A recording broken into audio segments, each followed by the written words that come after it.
Hi friends, సింపుల్గా రసగుల్లా తయారీ విధానం ఇప్పుడు నేను మీకు చూపిస్తాను. పాలని బాగా కాచిన తర్వాత నిమ్మరసం వేసి బాగా ఇరగ్గొట్టుకోండి.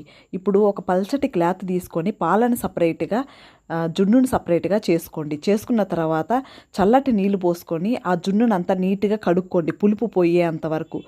ఈ మిశ్రమాన్ని మెత్తటి ముద్దలాగా బాగా రుద్ది స్మూత్గా తయారు చేసుకోండి.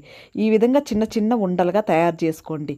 ఇప్పుడు చిన్న చిన్న ఉండలుగా చేసుకున్న తర్వాత ఒక గిన్నె తీసుకొని అందులో 1 కప్పు చక్కెర, 2 కప్పులు నీళ్లు పోసుకొని చక్కెర కరిగేంత వరకు కాగబెట్టండి. అంటే ఒక తెల్లు తెల్లాలి.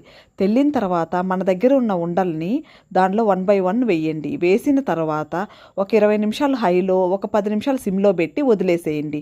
అయిపోయిన తర్వాత ఒక 10 మినిట్స్ తర్వాత ఓపెన్ చేసి చూడండి. వేడి వేడి రసగుల్లా, జ్యూసీ రసగుల్లా రెడీ. చూడండి ఎంత స్మూత్గా ఉందో. ఫుల్ వీడియో కావాలంటే కింద లింక్ ఇస్తాను, చూడండి.